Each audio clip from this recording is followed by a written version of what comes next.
Are you gonna record it as well? It records automatically. YouTube. Oh, YouTube records. Yeah. Uh-oh, YouTube records.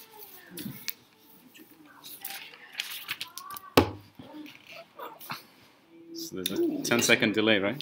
Just let them know if it's okay. Say something? Yeah, it's working. Yeah, you can see us? Yeah. Okay, can anyone see us from people who are watching us online? Yeah. Sure. Yeah, Walt, if you share with... okay, I think they will see us now. Any questions? It's kind of strange with the delay, yeah? It is a bit, yeah. I mean, we should not be, you know, okay, is there like a way to turn it so we can see ourselves without delay?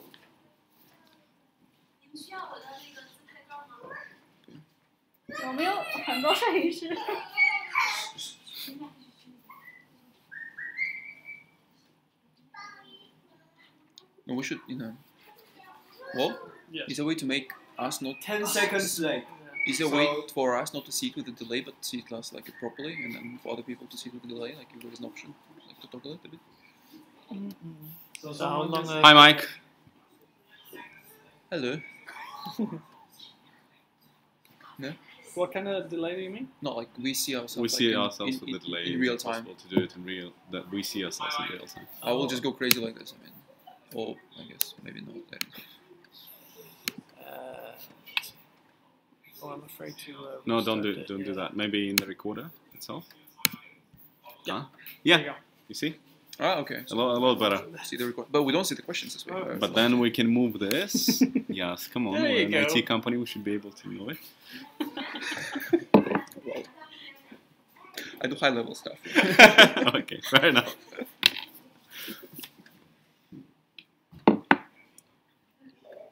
I think by now everyone realized that we actually exist. That we actually exist. Yeah. No, I mean, have you realized that you actually exist? That's the most important. Well, that's a big question. I'm still asking myself.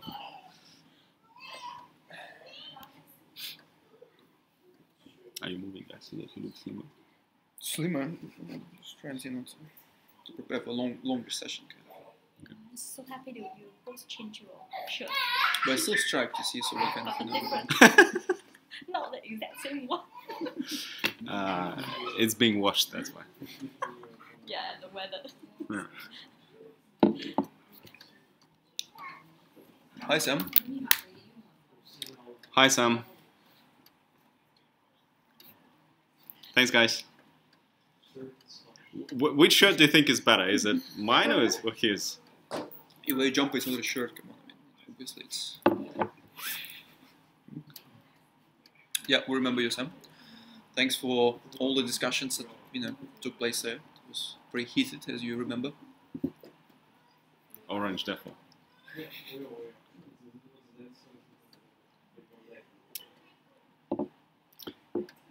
Stripped. No, well.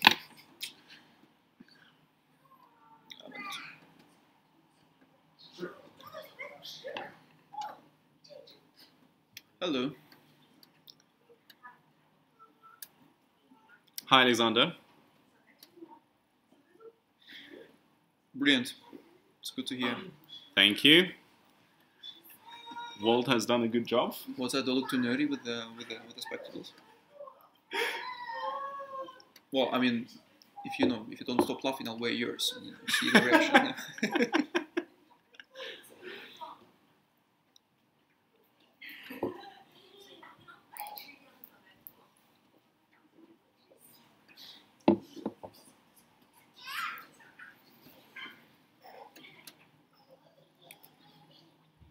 Are we starting now, or are we waiting for 9 o'clock? 10 p.m.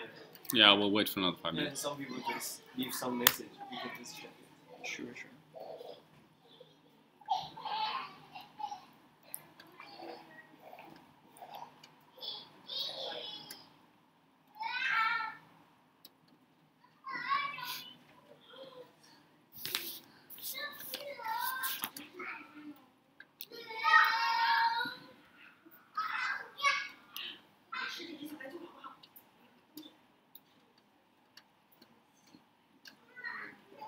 the newest message. So I don't know, how many of you guys had a chance to watch the Crypto Grinders video? So it's kind of a longish, I think an hour and a half interview.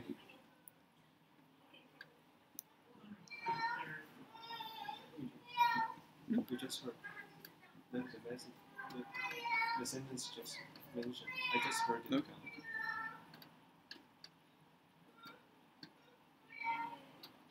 Let's give a few more minutes to others to join.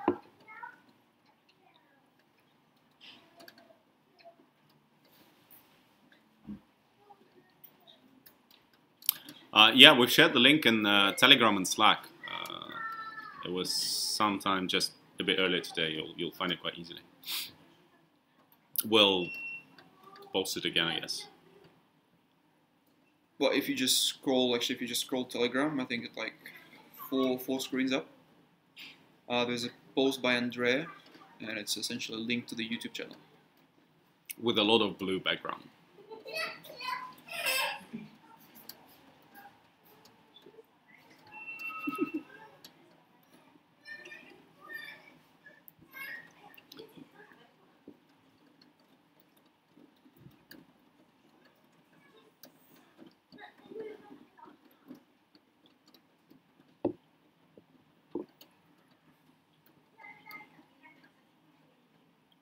It's a good video. The guys from Crypto Grinder ask a lot of deeper questions.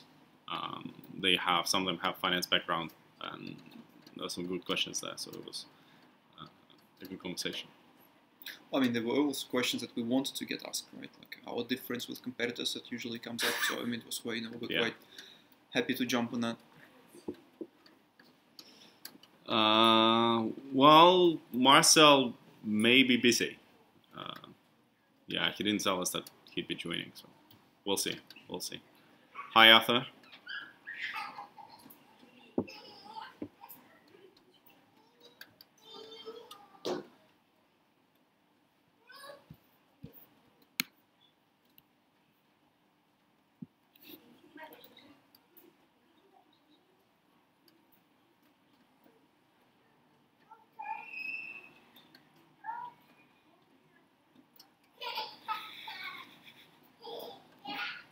So sad.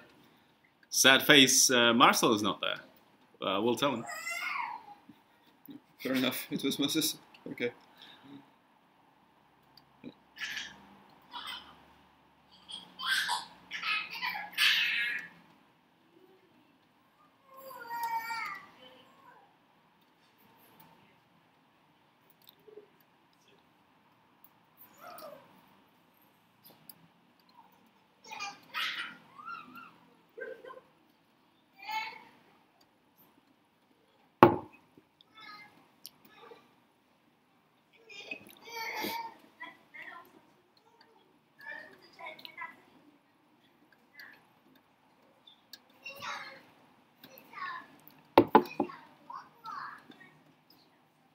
Well, we might as well start. We have the first question there. I mean, it's 10 o'clock, so I mean, 400 GMT, so might as well. I mean, there was a question about the price per token, so I don't know. Should we start with the announcement or? Yeah, guys, we'll start with an announcement. So we promised to explain the sales system that we're going to be using. There's been a lot of questions about the KYC, whitelisting, and all sorts of that stuff, and we always told you that whitelisting is not going to be necessary, though there is going to be KYC. And we said that there will be something new. So what I would start with is just to explain how we thought about this. So looking at different ICOs and how they run, we realized that there are a few problems that keep coming up. The first one that was kind of the most annoying to us was that the standard way of running an ICO actually encourages very very short-term, very speculative behavior.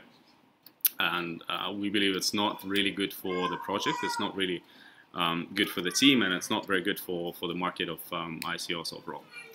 Then the second thing that we saw is that the current system, or the standard system of running of ICOs, actually favors whales because they tend to be able to pay a lot higher fees for the transactions. So when there's a rush, they get their transactions passed in first, and then others who don't pay as much for the transactions because they're making small investments don't get anything. And then the last thing that we saw was with the current way of conducting ICOs, there is an unfair distribution of value of the token between the project itself and the speculators. What happens is that, especially for heated projects, some of the people don't get the tokens, even though they would be willing to get the tokens. And then once the tokens hit the exchange, the price of the token rises to its genuine value, so the value that's determined by the market. And then this additional value, which is the difference between the exchange price and the ICO price, ends up in the pockets of the speculators and doesn't really go to the development of the project. So these are the few things that we really thought were wrong with the way that ICOs are run right now. So just make, just explain. So what we decided that we're going to do is we're going to do a bidding system. So it's not, we haven't seen anyone doing this bidding system yet. I mean, exactly the same way at least. Or at least in exactly the same way. We've seen some that did some sort of a bidding system. So Filecoin had some sort of a bidding system, though that one was probably not very transparent. So it's not so good. Our bidding system will be a lot clearer and a lot more transparent. We actually developed a demo of the bidding system, so just in a few minutes actually we'll create and share a link so that everyone could join and see how it will work and could try and play around with it and ask you questions. And this bidding system essentially will enable us to do a few things. First, it really favors the longer term contributors because the price that, after all, we paid for the token is the price which is a lot closer to the market price.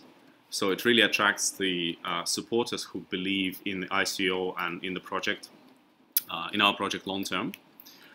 Secondly, there's kind of an inbuilt protection from whales within the system. Because even if you're making a very small contribution, there's going to be no rush. You can just make a bet at slightly higher price, whether you're making it for 1 million tokens or whether you're making it for 10 tokens. You can still take a cut out of the whale if there is such a problem. And the third thing, it will actually bring a lot more value to the project rather than the speculators. And I hope you understand that the more money that we collect as a project, the better project we will actually have, and the more chances of success and the higher chances of solving the problem, the fakes problem that we're solving, we're going to have. So I think we'll just look through the questions right now and see if there are any questions about the bidding system itself, and maybe answer some of those. Then I would suggest we share the link and kind of try to use that. And after that, we'll go through the live chat questions and answer those as well. Okay? Yeah, sure. So we've been kind of jotting down your questions, so we're gonna come back to those. Don't worry, answer all of them.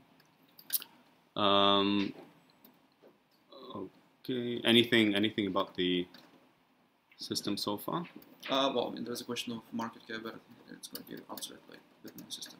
Okay. Okay. So just give us a second. We're gonna share the link to a bidding system in just about 30 seconds, and then. Yeah, and it's Rajan. So to be honest, we don't know what his Raiden network is. We haven't had a chance to look at it yet, but you can look at our system and just tell us if it's the same or is it different.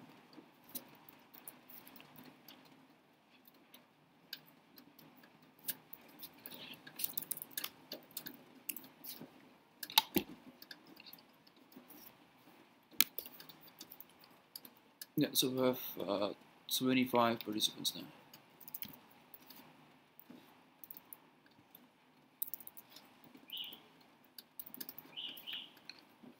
No, it's not a Dutch style auction. We're using more of a British style auction. You'll see it at the demo in just a second, guys.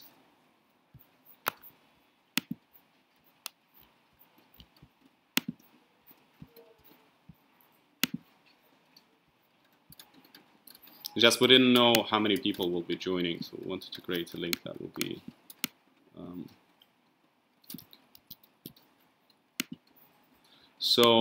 here, if you could just follow this link. So I'm going to use it on my computer, which is just nearby. So what you see is that you can make bets, and then I'm just going to make a first bet here, and then you see that the first bet was made at 15 cents. Then feel free to make your own bets. Everyone has a virtual balance of $10,000, and then you see how the auction progresses. You can bet either quick bet or custom bet. So custom bet is much more standard, where you set the amount of tokens that you want and also the price at which you want to bet for them. And then on the quick bet, it's kind of a lot easier way of doing it, where you bet either the amount of money, and then the system calculates the tokens at the cheapest price for you, so that it fulfills exactly that amount of money. Or you bet the tokens, where it just bets the exact amount of tokens at the lowest price. Now, what happens when people are betting? So first, as we're using the quick bets, the lowest price will be filled in, which is the 15 cents. So I'm just going to go ahead and make a maximum bet. I still have $8,000 left. I'm going to bet for that. So Alex is effectively becoming a whale here. Yeah, I'm being a bit of a whale here. So we need more people to join to fulfill the 15 cents. It is a bit complex, I guess, than the usual crowd sale, but that's why we're launching it now. So effectively we'll be having this demo run for almost a month, and we're hoping that it will be enough time for our contributors effectively to familiarize themselves with the thing. Custom bets unavailable for you to click. Which system are you using? Because I think there's like a... Oh, it may be to do with the number of tokens you've chosen. If you've chosen too many that you're not able to bet on, then the price button may be unavailable, or it may be a problem with your system. So if it is, then we'll just get in touch with you, make sure that we. Well, it will get filled in by people making bets. But people making bets at this price, effectively, yeah. So. And if no one gets, if it doesn't get bought out, then the average price per round is just 15 cents. So how do you know you bet one? Well, slightly lower, you can see on the right side, there's the cash, so you can see the balance that you've committed to the option. At this point of time, if your bets get outbid, then there's less committed balance. Then the last thing is the total balance, that right now it's $10,000, but when there's the actual ICO going on, that will be the actual money that you've uploaded to the system.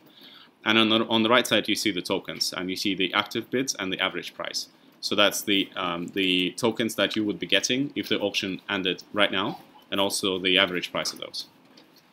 Koro, the answer is we don't have any signed deals now, not as of now.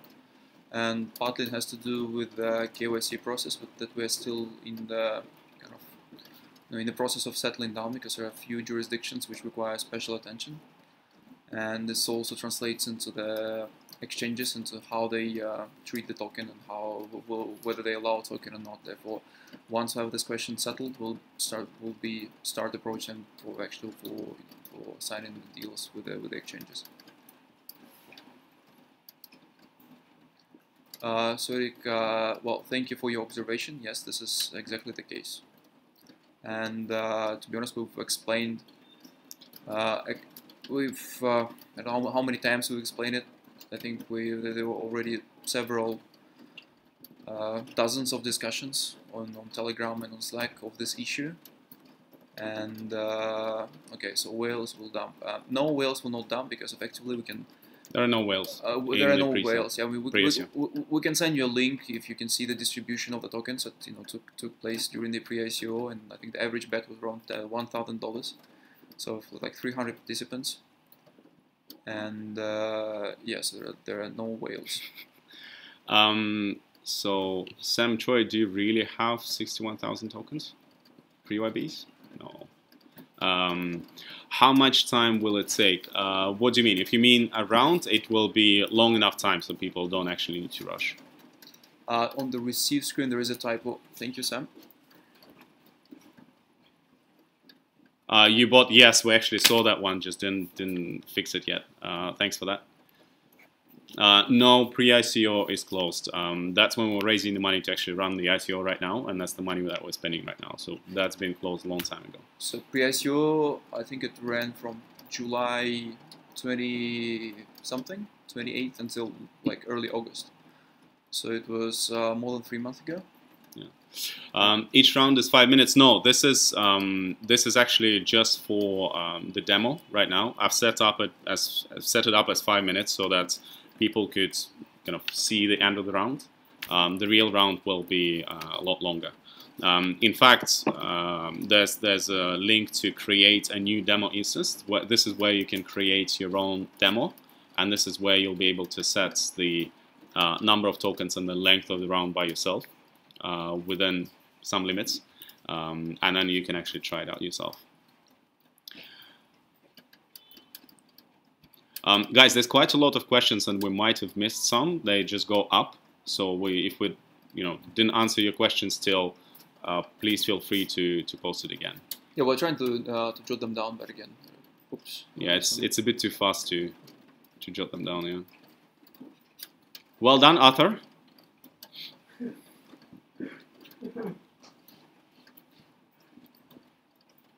Yes, the minimum price per token will be 15 cents.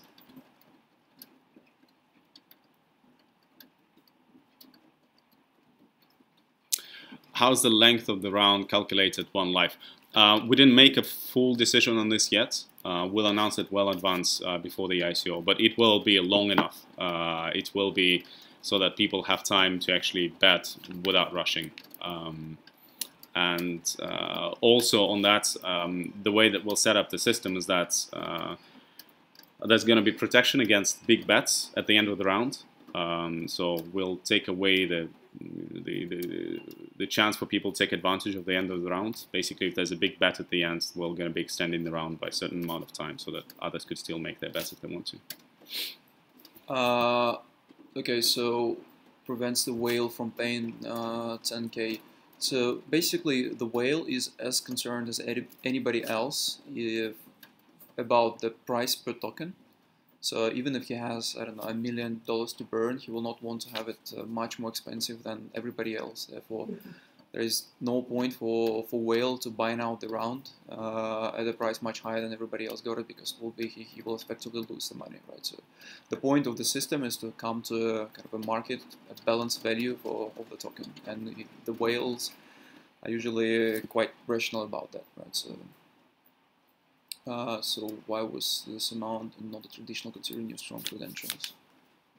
Well, I guess partly the credential might have played the role, because we saw that the traditional round was just a bit too hectic for us. We wanted to have a more kind of rational system, if you want, where everybody got time to decide for themselves to make a calculation and not be in a, I don't know if you have ever been, China's bus station, and it's not, a very pleasant environment. And so effectively we saw that in the ICOs, and we didn't want, our contributors to have this ICO rush. Would it make sense to wait with the bid as long as possible? Probably not. Generally, with these auctions, the best way to bid is just to bid what you believe the right price is. There is a way often in these auctions to try to trick the auction and really bid just at the end. But like I said, there's going to be protection against the bids right at the end on one hand, and on the other hand, we do have a little bit of a bonus system for people for early bidding. So people who make bids early will be able to get up to 5% of those bids at the price of the early bids, so that you kind of incentivize to actually make your bid earlier rather than waiting until the end of the round. We do have some write-ups on this, so those are going to be published, I guess, straight after this call, and then you can see that in details with some examples there as well. Wait a second, there is a question, are there any benefits for people who participate in the ICO? Well, if your question refers to the bidding system that we did, then yes, because we believe that we're giving everyone a fair chance of paying whatever they think is worth for the token, so they don't need to rush to buy something at some designated price that some company decided that, on a whim. So here it's all very transparent how the betting progresses and why people are paying what they're paying. And so we believe that this essentially is just a much more just system, if you want. I guess any other questions? So someone was asking for the link for the option. I just posted it in the chat again. How will you combine with the KYC? Well, effectively, you will need to pass the KYC in order to send the funds into your virtual account. As simple as that. Okay. Who do you see as your main competitors? Would VeChain and Walton be them? Well, I mean, yeah, I'll start. I'll start and you continue, because okay. I mean, you answer this. I mean, we're often pigeonholed into this category because we kind of use blockchain, RFID, so it should be some kind of logistics solution. Let's trace the origin of the product and something. But to be frank, our business model is completely different to them. And I don't know, Alex, do you wanna explain? I mean, there is a we go at length how we're different from, I think, Walton chain in our Crypto Grinders interview, but I think Alex just had a discussion on this on Telegram, so yeah. Yeah, so I was speaking about, I'll just compare ourselves to Walton, because with VeChain we didn't really see much of the description. So I think Walton is probably a better company to compare us with. Yeah, let me just jump in. Basically, I mean, the problem that for us to make this kind of comparison, since we have hard times understanding this company's business models, to be honest. We see basically the technology, the claims, but how are they going to earn money? This just remains a mystery, both in terms of VeChain and Walton. But yeah, you go ahead. Yeah. So I'll just do the comparison with Walton. I guess in some way it could be similar to VeChain. So there's a few differences. First, I would cover the technology, then the business model, and then the team. So in terms of the technology, the big difference is that they're developing their own RFID, and they seem to be developing their own reader as well. And that has its own benefits, I guess, and I'm sure Walton team sees it. At the same time, we see it as a big barrier to adoption of the system. In our case, we're using standard RFIDs developed by the company called NXP, and users are able to scan it with their mobile phones. They don't need a special reader for that, which is just a lot easier for adoption of the technology by the final consumers. This technology difference also probably drives Walton into more of the B2B area, whereas we can play more in the B2C, but I'll come to that in a bit. The second difference is in the chips that we're using. So Walton is using active RFID chips, at least from what I could gather from the white paper. And active RFID chips has more powerful CPU, which can actually perform crypto calculations. So you can use encryption when you do the anti-fake protection. At the same time, those chips tend to be A, a lot more expensive, and B, they require a battery. So in all of our discussions with potential partners, people from logistics teams always ask, so is there a battery in the chip? And if you say yes, it always becomes a problem, because those batteries can run out. They could be cold conditions, they could be whatever else that the batteries are run out. And once they run out, it's a big pain for the logistics people. So that's the difference in terms of the technology. Then in terms of the business model, they are B2B, we're B2C. very stark difference. They will be working in attracting other companies, or trying to attract other companies, and that's, to be honest, that's the route that we tried to go 2 years ago.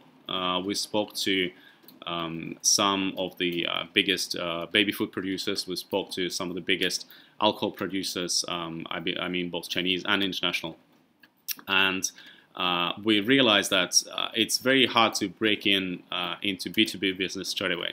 You tend to be seen as a cost center, so that's something that they need to spend money on, and they don't like it. So we changed our business model a while ago, and for a long time we've been building a B2C company where we build a safe channel for consumers, or hyper channel as we call it as well. And in this case, for these companies, we become not a cost center, not something that they need to spend money on. We become a sales channel for them.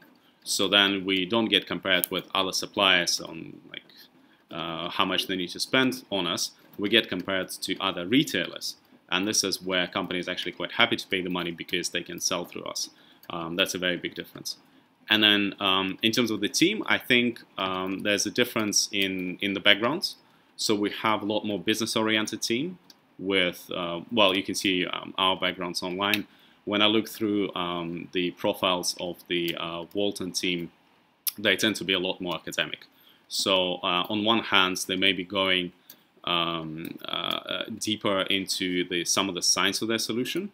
At the same time, it may be that they don't have as much experience in building the business, but that's from just a short time that I could spend on building my opinion about Walton team.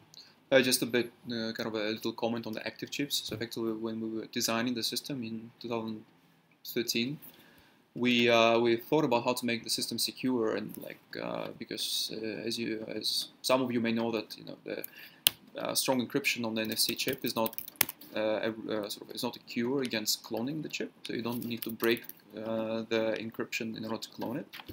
Therefore, some sort of changing data was a requirement to make it a strong system, and we thought about doing an active chips, but then again, as Alex was explaining, this supply chain considerations, they just ruled that out. Therefore, we built the entire business model to make the system around the system to make it secure. So it's not just the technology that we're doing, but it's also the business model, which is quite interlinked, and kind of one depends on the other. Therefore, when people, and just another question that might pop up, and other people are saying, like, is it easier to clone you? I guess the technology can be cloned, but in order to clone the whole thing, you need just to recreate the whole team, and I guess, and not just the team, but the whole business model with the technology and our thinking behind it as well. So that's, I guess, our strongest protection here. Yeah, Sam, thanks for reminding. There's also, in terms of the business model, there's also difference in terms of the product areas that we go for. So Walton seems to be focused a bit more on clothing, whereas we focus more on food, and we just believe the fake food is a lot bigger problem than fake shirts and bags. Like strip shorts.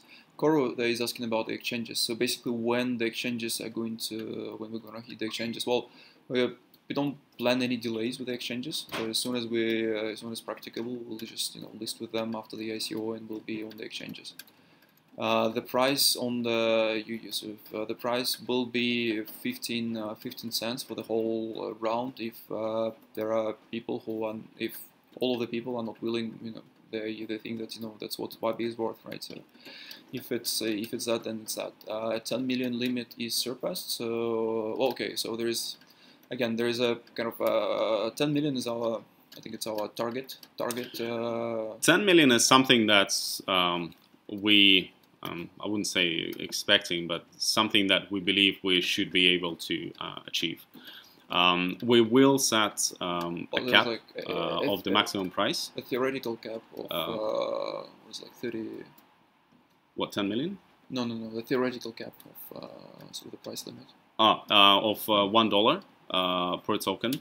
But that's, I don't think we will ever be able to reach that. I don't think we're going to generate that much hype, and especially as we're not focusing on some of the speculative demand, I don't think will go that far. So if you, realistically, I think it will be up to 10 million. So the theoretical cap is what is it, like 30, I think, 32.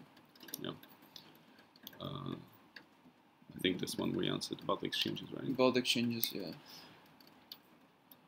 What stock burn did you experience due to lifetime of the products? In our trials, we had some percentage of stock burn, but that was more to do with the fact that we got some products that were not too popular. Basically, we missed the demand, and no one was interested in the product itself. So yeah, they got burned. It was not that the label stopped working; the labels kept working non-stop. Well, the minimum order is going to be, I guess, 1 token. I'm going to divide it during the ICO. So yeah, the minimum order is 1 token. I don't know the maximum order because we're doing it in separate rounds. So I guess it depends on the maximum is on the size of the round. On the size of the round, yeah. So there are no artificial restraints apart for the for the price that where you may be outbid. So Rajan Karwal, is a consumer really going to start scanning their purchases to verify their purchase is legit? The answer is yes. Well, I mean, they're already doing it. They're doing it. We expect that they will continue. Yeah. The bidding system is technically possible to buy tokens less than 15 cents. No. They cannot buy it, but theoretically, the overall price of the token, if we don't undersell, if we don't sell all the tokens during the ICO, then anyway. Yeah. Chinese customers import baby food at cost internationally for more than a 20% premium. Yeah. That was not a question. That's not a question, just a statement. But it's not just 20% premium. This is the imported food. Like if you go for the food that was is sold here by the big FMCGs, then it goes for I think what was like 1.5 times the price than we're currently charging. Any possible pending patents around this? What are the barriers of entry for competitors to muscle in? Well, we believe patent is not a very big barrier to entry here. Much bigger ones are the trust of the consumer that you can build and the size. But it's also again, as we said, the business model together with technology, because just one relies on another. And without the business model, the system would not be as secure. Right? So because the business model kind of generates this churning in the system that makes it virtually impossible to break for the counterfeiter. Are there any other markets other than China that would be your main targets? Well, as the main target is China, there are other markets. There are some things in Africa and in Southeast Asia, but like we really need to start with China. It's a lot to swallow already. On top of that, we're getting a lot of the requests right now from, I think, from all the continents. We've got them by now. Just because there's more publicity going on with the ICO, there's more people reaching out to us saying, well, I want to bring your technology here to my country. We've had it from South Africa, we've had it from Russia, we recently had it from, which one's it, Chile? Somewhere there. Yeah, it was in Latin America, I forgot which country it was. There's a lot of people asking us about the labels. But again, we believe in concentration. So basically, we now have our online and sort of offline to online channel. We're going to be adding alcohol soon, and I think this we want really to scale as three different channels before we branch anyway, because we have to make it work before we are confident enough that we can go and conquer other markets, because here we're already well settled to have some recognition, and so we really need to realize the full potential. Yeah. Which exchanges will it be on? Once we can announce it, we will. So far, we didn't make an announcement to this. Getting insufficient balance message at the right top corner of the screen. Do I have to load? Well, you have 10,000 virtual dollars. So once you've committed them in the round, you can't use them anymore unless someone outbids you. And you cannot outbid yourself. And you cannot outbid yourself. In the real, so right now it's the virtual $10,000 that are there for you when you start bidding. But at the real ICO, you will upload your money, and that's what you're going to be bidding. Yeah. So there's a sort of an inbuilt rationality safeguard in the system. So you cannot effectively compete against yourself. So make it that you getting it at the lowest price possible. Are your smart contracts being audited by third party? Yes, they are. Is it a maximum supply of 100 million, or is it a total supply? Well, it's kind of synonymous, I think. Yeah, I don't really understand the difference, but let me just explain what the supply, what token supply we're going to have. So the total supply of WaBis, or maximum supply of WaBis, will be 100 million. Like normal WaBis will exist in nature. Out of this, 50 million are going to an escrow and later will be used to promote the usage of the system. Then 42 million are being sold at pre-ICO and ICO. So 10 million was sold at the pre-ICO, 32 million will be sold at the ICO, and 8 million are kept for the team, founders, advisors, etc. Are there any signed deals with companies yet?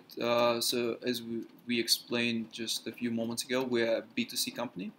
So I think the deals that you have in mind is a bit different in our case. So basically we have deals with, because we're building this hyper channel, we're kind of integrating ourselves into other retail channels. And so we have deals with several baby shops in China, as well as a major sort of online platform where we have our own sales set up. So these are the deals with companies. Have a look at our website. There's very clearly it's explained in detail with pictures and all that. Why are you limiting yourself to baby food and alcohol and not go out on all products? Well, basically not to spread ourselves too thin. There's big problem in alcohol. There's big problem with baby food, and on top of that, we're not just going to do those two. We actually plan to have cosmetics very soon as well, which is a big market, and especially with face masks, there's generally a big problem. The people are quite worried about that, and just conquering those would already be a big company. And the way to compete here is that you need to get to a certain size, just not to be too thin spread across the market. Otherwise, you're setting yourselves up for a failure. Big focus on acquisition redemption partners, like a classical loyalty program. Well, I think we're creating the loyalty system for our own channel. So it will involve merchants who participate in the channel, effectively, right? So the more merchants we add, the more kind of the wider the usage will be. So now it is baby food. Soon it will be cosmetics, targeting especially young mothers. It's a different sector. And alcohol for fathers as well, I guess. So our merchants will be participants in the system. When are tokens transferable? Well, they should be transferable straight after the ICO, permitting that our lawyers don't make any restrictions on that. But so far it looks okay. At what time will the ICO start? Well, right now we plan to start on 7th of November. We hope there's not going to be any changes. So yeah, so far let's just plan for 7th of November. Who is auditing your smart contract? Well, it's not a company. It's an individual. We didn't check if we can mention his name, so I think we'll check and then we can get back to on that question. Snap. Okay. Are there any plans further along the line to delve into consumer analytics, behavioral segmentation with the data? Well, there's actually a lot more than that. So having the data and doing the analytics is one thing, but consumer engagement and having the attention of the consumer just a few seconds before they make a purchase is probably the most expensive 30 seconds of the time you can have in marketing. So having that attention is actually having a lot of value that we can bring both to the producers and the retailers and share it within the ecosystem. What are your ambitions for WaBi in the next 12 months or so? Well, having the system fully operational and working on the technical side, and on the business side, it's quickly growing the sales of the products and all the three categories that we mentioned, which are baby food, alcohol, and cosmetics. Guys, we're running out of questions. If you missed something, let us know. There's, I think there was a question. Yeah, let me just go to my list or something about VeChain, but again, I don't know if we can answer that because we really don't understand the business model too well that works equally well for Louis Vuitton and car, kind of the automotive spare parts. Yeah, they may be spreading themselves a bit too thin. This is this thing that I try to be kind of cool about it, but I think I should not be as cool. It's just that a lot of projects kind of write partnerships as something of enormous value, but in our experience in business, partnership or like a letter of intent is a very cheap thing to have. So basically, it involves two people talking to each other on 2 or 3 times and then setting a letter of intent to do something. Between sort of a letter of intent and a commercial relationship where someone is actually paying for your services, for goods or services, there is a month, if not years, of work required, right? So having a partnership with, with Toyota or a partnership with Volkswagen is very different than having them as your customer. Right, so this is just one thing that we're trying to make clear, right? So that's why we're saying that we are concentrating now on a very limited set of products. Because if we say yes, we're going to do data analytics, charge people for data, then go to secure every single product on earth with our label, this is why yes, possibly we could do that, but it's just not in the kind of a rational discussion that we can entertain now. It's daydreaming essentially. How large is the team size now? We are, I didn't count for a while. We're about 15 people. It's just we're spread across countries. There's some people here in China. There's some people in Europe, and then some people are part-time. So depending whether you count them or not, we're going to be 15 to roughly 20 people. What are the main spends up to the ICO? Well, the main spend is actually going to be on marketing. So making sure that we can describe our system to the consumer, making sure that we can make them understand it, and encourage them to use it. This is really the main spend that we're going to have after the ICO. Where can I get some WaBi swag? Get me that T-shirt. You mean that one or this one? Or something else? It's a Mickey Mouse T-shirt, so careful what you wish for. How are you guys related with JD.com? We have a shop on JD, so JD.com acts like a platform. So we have the shop there that sells baby food. I came in here late. Can you please explain how the baiting page works?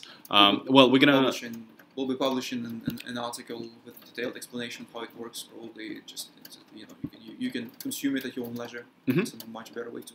And then there's also channels. You can always ask Walt or Doma, or someone will always reply your questions then. Where are your employees located, and where is WaBi incorporated? Well, WaBi is incorporated in Singapore. Most of the people are located in China and in Russia. Sorry, Belarus. I hope Belarusian guys will not mind. Oops. Yeah. Coming back on the ICO structure, I'm correct by saying that everyone will end up paying a different price, or will everyone pay the average? So overall, there may be some differences. So depending on your bets and when you've made your bets, that's going to be the price that you end up paying.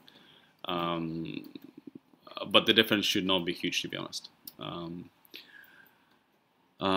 Is ICO an auction? Yes, our ICO will be run as an auction. Why is the logo a frog? Do you want to tell the story?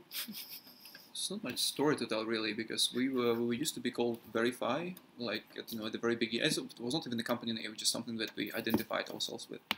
So at some point we were filing some applications, and it had to sound Chinese, and I came up with a name Walimai effectively in like 30 seconds, looking at the character dictionary.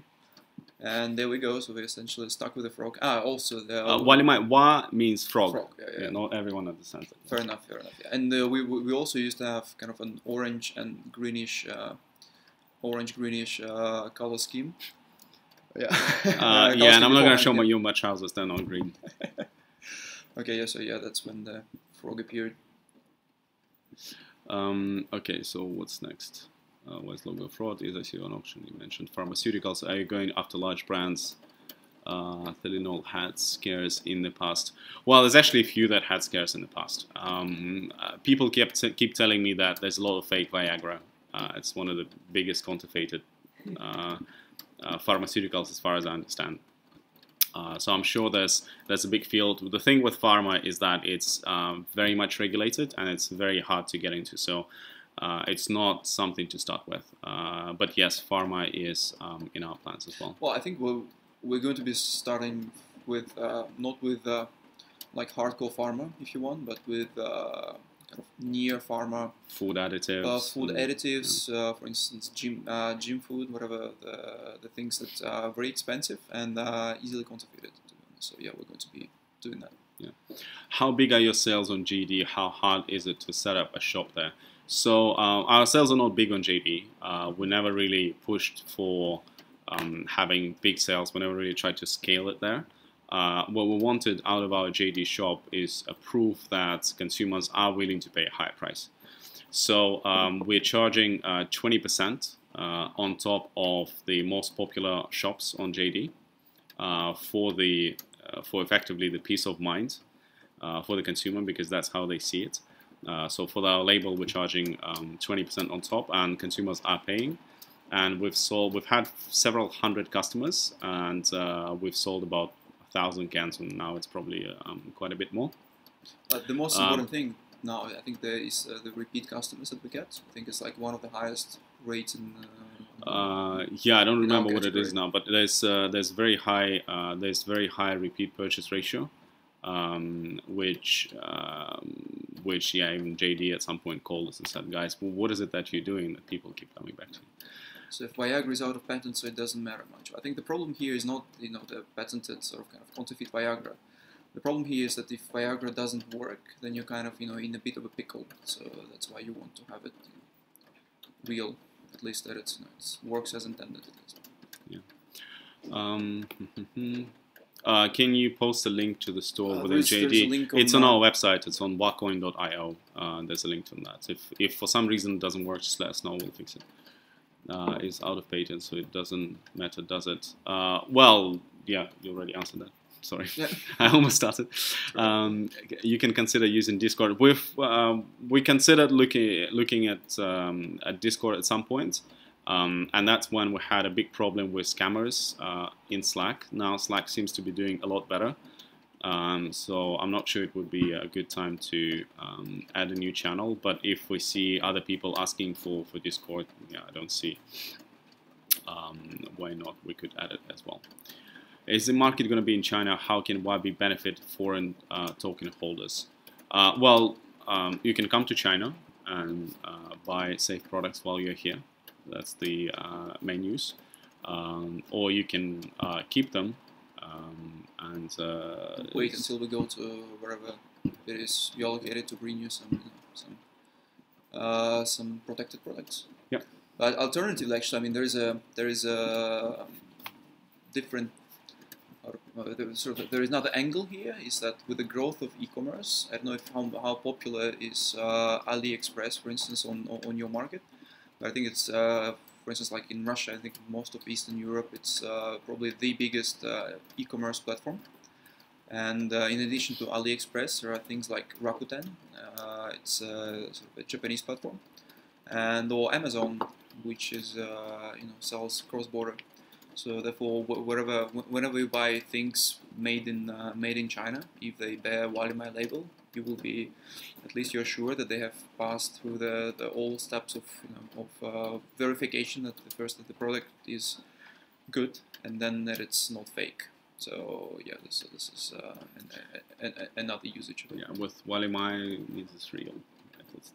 It is real. Yeah. So could you make a Reddit account?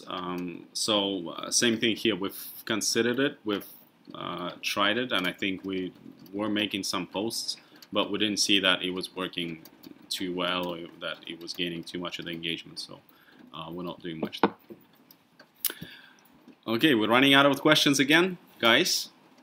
Any more questions? We still have 10-15 minutes. Oh yeah, I think there was a question about sort of the round extension not included in the demo. you know, the last bit. Sort of. Yes, the last bit. It's not on the demo right now. It was just a lot more complex to do it with the demo. Because there's one round, then it should be another round, etc. There's just technically it's a bit more complex, so we didn't do it yet, but it will be there on the real auction. Okay, it works on Taobao. Well, actually, no, I think it's a response to the sort of how can it benefit foreign token holders. So I think, you know, the Taobao thing, you know, kind of made persuaded. So. Yeah. Any more questions? Happy to answer.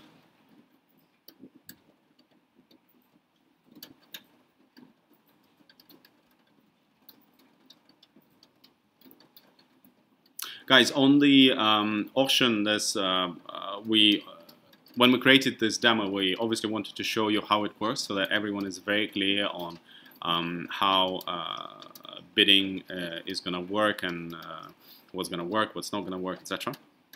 But we also very happy and very glad to receive any comments on the bidding system as well as on any bugs that you encounter, because you essentially will help us test the system on the bigger scale here. We obviously tested it a lot ourselves, but your help is greatly appreciated. The testing by people who never seen the system is normally the best test.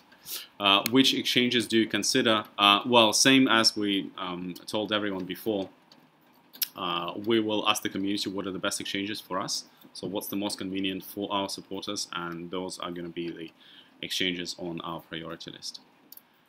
Shall I answer? What's the benefit of having RFID tags to scan instead of serialized barcodes or QR codes? Very simple. Barcodes or QR codes are very easy to copy and make fakes. So if you do that, the system is broken, and then it just doesn't work. Consumers don't trust you. And Sora RFID actually. So you know, don't get away with. Don't think that, you know, RFID is kind of a 100% remedy. You have to attach it securely enough to the packaging so that it's impossible to refill. Because if it's just it's somewhere on your clothing somewhere, then it's as if it was not there essentially. You just got it away, place another one, and you know it essentially identifies kind of a fake product. So it has. That's why we created this label. It has a physical and digital protection together. How many times can you explain the reason for the low pre-ICO price? Well, we've had a bit of a marathon on this, and we'll see. I think we should start the official count at some point. We'll try to do it like at least once a day. We try to go about it, but the community has been very helpful in trying, you know, helping us translate the message further. Actually, we see it as you know, in some way it was working the same way as blockchain is working. Now that I think the community already digested why we had a low price at pre-ICO. Now the community is actually helping us a lot in delivering that message to especially people who are new, who are coming in and learning more about us right now. Do you have any concerns about the ICO ban in China? So I mean, continuing to the previous question, so effectively, yeah. So we woke up one day in September, and then, you know, there was all over the news that, you know, the ICOs were banned in China. So yeah, it was a bit of a concern. I think it was a concern for all of our pre-ICO investors as well. And are we concerned now? No, we're not concerned, because we figured a way to do it completely legally. So one of the things is that, well, we have always been doing it out of Singapore, but even with China, there's like 2 pages in the white paper that are devoted to how we're going to do it in China. We had very detailed discussions with the law firms, both in China and in Singapore, to make sure that we don't cross the line anywhere. So if we were crossing the line, we wouldn't do it. As simple as that. But it's fine, so we're doing it. How many rounds will be played on the ICO? That was not decided yet. There's a few things that we need to balance there, so we'll announce it well in advance of the ICO. So there's no big surprise there. So just please stay tuned with our channels and with the email subscriptions. We'll Any deals with new consumers? So yeah, I mean, you might have seen that we have already installed our O2O terminals, and they've started selling already. And so basically, we're anxious to be done with the ICO, so we can start, you know, growing this thing, because it's very exciting, actually growing the retail network. going to all sorts of places and generating sales. But yeah, I mean, we have sales, we have customers, and yeah, so it all all works as intended. Although again, we would like to devote much more of our time to that than to the sales than to the ICO. Than to answering about the price difference with the pre-ICO. The individual cap for the ICO, the whale and dump protection, are realized in sort of in a different way than sort of by restricting it to individual caps. So effectively, it will be a price per token. Kind of a whale will have to either sort of, buy it more expensive than everybody else, that he doesn't want to do because he effectively is in the same position when it comes to price per token again. Yeah, very often the whales can get an unfair share because for an overheated ICO, they can pay a higher transaction fee, so we remove that problem with the bidding system. Come on, guys. 10 more minutes. Any more questions? I'm surprised. I thought there would be more things that people would ask. Well, I mean, so far we haven't been. I know there was one challenge about the at the very beginning about the price. Yeah. So. Okay. Yeah, we need to add one more. We'll I mean, well, we haven't addressed it in the channels today, so might as well have it there.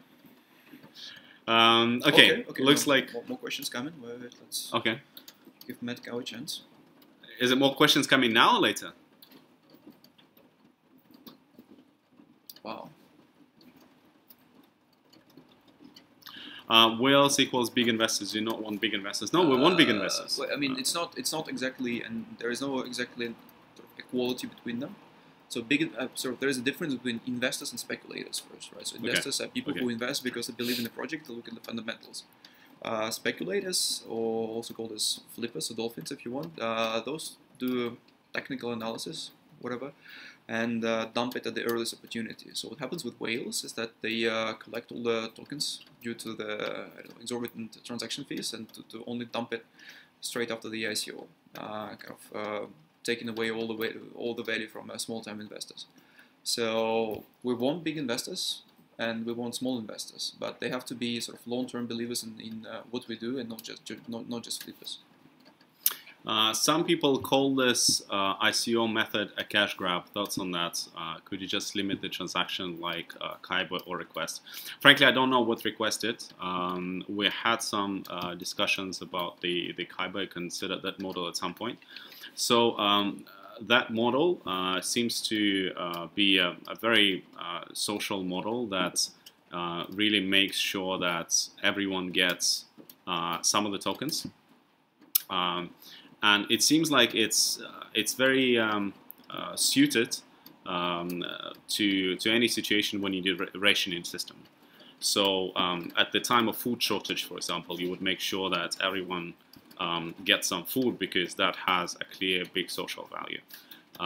So spreading WaBi tokens amongst very broad range of people around the world doesn't have the same social value as spreading food at the time of food shortage. So we don't really consider that we need to run a rationing system to make sure that everyone gets something. That's not really our purpose here. That's the first part of the answer. The second part of the answer would be that even in that system, it actually limits the market forces. It limits people from paying the price that they are actually willing to pay. And again, it comes back to the situation that some of the people, even though they made small contributions, they will still go to the exchange and dump the tokens. Just because they paid the price, which was lower than what market would set by itself. So again, it comes back to the problem of too many speculators, and again, it comes back to the problem of the project taking out some of the value from the development of the project and giving it to the pockets of speculators. So that's why we decided not to do it like Kyber did. Registered, yeah, that's a good question actually. So the projects are registered, I think that not when they're sold, but when they're consumed, right? So you see with Our label, what we can show is that once a product is opened effectively, it can no longer be resold as within the Walimai channel, right? So because it will no longer be scannable, so anyone who attempts to scan it again, it will just show well, it will fail to authenticate, and the person who believes in sort of Walimai, he will not, he will decide not to purchase it. But then there is a much more valuable thing that we can show is that the proof of consumption. And Alex, do you want to go about the proof of consumption? Yes. So when this is actually a very important point. When you think of where loyalty programs have become big and successful, it's normally with the industries like airlines. And the reason it's there is because the companies are able to establish and track the most important event for the companies, which is the purchase. So because they know that this particular person bought this particular flight, they're able to give big value back to the person to thank the person for the purchase. Same with retail. The retailers are able to give a lot of the value, though they have smaller margins, so it's a smaller part of the value that goes back to the consumers, because they're able to establish hotels? I think you mean hotels. Hotels as well. No, retailers as well. And the same thing with the hotels, just like with the airlines.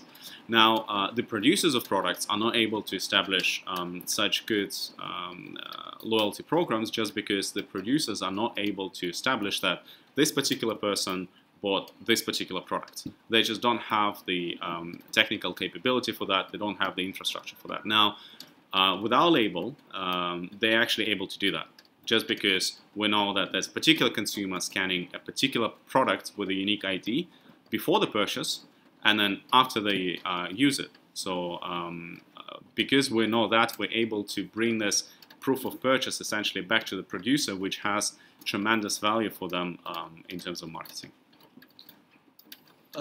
So yeah, Metcalf, so there is something about the tags being able to read by the smartphones. How is this done? So basically one of the, I guess it's a smartphone.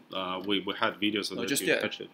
Basically, sorry, no, again, like, coming back to the question about the wall chain and everything. So one of the things that we're doing differently is that we're basing kind of our solution on existing infrastructure. So it's all open network. It's a standard chip. It is a standard cell phone. So if you've ever used Apple Pay, then you know that how NFC essentially works. So it works in an identical way, with our system. So you just open our app and you press, you put your phone on top of the label and it just scans. And this is when the magic happens, when the data gets rewritten, where you get when you mine your WaBi tokens. And so any consumer can do that. You don't need any special equipment. You don't need to provide anything to the store to use. You can do it pre-purchase, post-purchase, any way you like. And actually doing it pre-purchase is quite a value add compared to other systems, because so far you would need to scratch something there, to input some code. It will go synchronize somewhere in the in the web, only to show you, okay, it's all good, but it always shows it's good even when it's not good, well, at least in our experience. So yeah, so this is from the outside. That's why we're targeting consumer market and not B2Bs, because we kind of base it all on the existing infrastructure. How many people do you aim to reach for this ICO? Any predictions? We'll see. Hard to say. We didn't really plan too much. I mean, so far you can check our channels and just to see how many people there are. Yeah, in Telegram, but so. How will pre-WaBi be exchanged to WaBi? Will it be automatic? Will it have to be done through a transaction? It will have to be done through a transaction. Is it fair to say that your tag will be eventually cloned? What is the protection against this? Well, that's actually the core of Walimai technology, to make sure that it's not cloned. I think that's what we explained in some of the videos. There are more detailed explanations to that, but in short, there is a digital protection from the cloning of the tag, and that's to do with the fact that every time a consumer scans a label, the data on the label is changed, and it's also changed in the backend at the same time. So basically, we offer a functionality of a dynamic label with passive chips, basing it on kind of on the behavior of consumers, right? So this is where the business model kind of enables the technology model. So we're able to achieve sort of a super high security level, sort of banking level security level, banking security level, if you want, with kind of very cheap NFC chips. Right? It's similar to those devices for the online banking that gives you a new code each time when you log in. No, because when you work with fast-moving consumer goods, you count every penny, right? So we cannot afford going for some fancy custom readers or tags or whatever. Well, the producers will not be able to afford that. So. And we cannot afford, to offer them that. Yeah, exactly. All be chased out. So, is it fair to say that tag will be cloned? No, it's not fair to say that the tag will be cloned. It will not be cloned. It will not be cloned. At a 20% above retail price, is the product only for the elite consumer? That's for baby food. Baby food tends to be quite premium here in China, just because people don't like to save on their babies, and I think for the right reasons. Would you call them the elite consumers? No. These are normal consumers. These are normal mothers and sometimes fathers who's buying this baby food. I would say it's the Chinese middle class as well as the.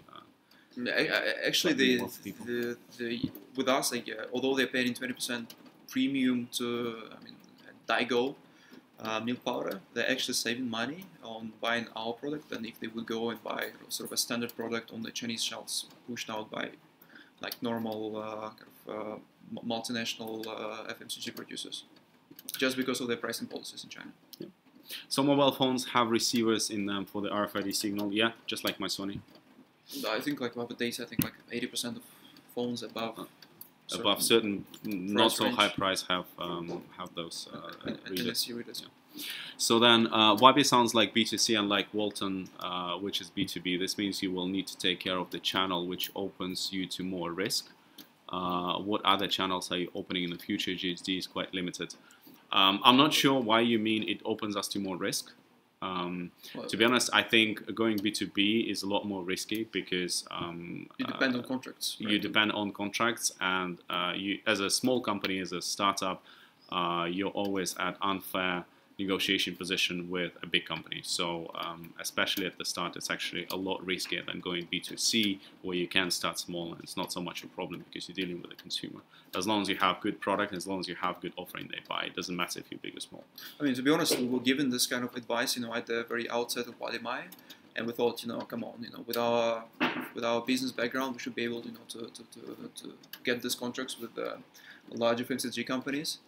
But then we realized, that the advice was actually true. So when you're a startup, the game changes drastically, and you need to create your own power base if you want to be taken seriously. How much does a single tag cost to produce? We don't really publish this information. I can tell you that right now we charge 20 RMB, which is roughly 40 RMB, 20%, which is 40 RMB per can of baby food, which is roughly $6, and the tag and the label are a lot cheaper than that. Again, it's also very scalable, right? So as the bigger we get, the more products we can squeeze into our channel. So. How many hours a week are you guys working on this? Well, it depends whether you count the time when we sleep. Because when we sleep, sometimes I have dreams about work now, so I'm not sure if I can count that time. But generally, I think it's about 14 multiplied by 7. Effectively, we have like 2 full-time jobs now, because we have the business that we're running for Walimai and all the sales that's going on, as well as the ICO preparation. Yeah, so it's been quite a... Yeah, so if a full-time job is 40 hours, we're doing about 80 or maybe slightly above that. Mobile handsets in developing countries don't have RFID receivers. How do you deal with that? In China, they do.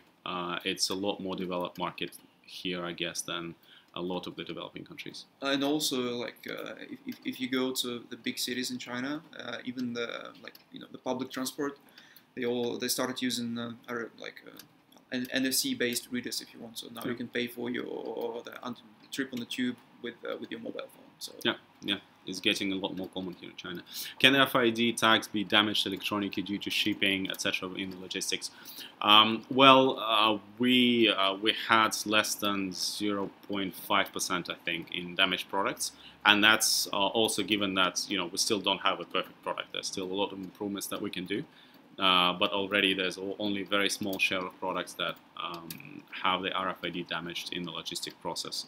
And by logistics process, I mean getting them from Europe here, from the plane or the ship to one warehouse, transferring it to another warehouse. There's a lot of movements, and our label is strong enough to protect from that. And weak enough to break, right? So it's like another thing. And fragile enough to make sure that you can't take the label off the product without breaking it.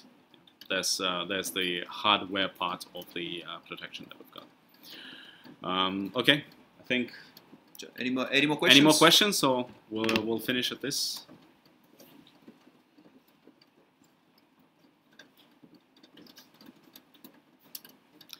Okay, guys, let's finish. If you get any more questions, feel free to ask in the channels. We always. Well,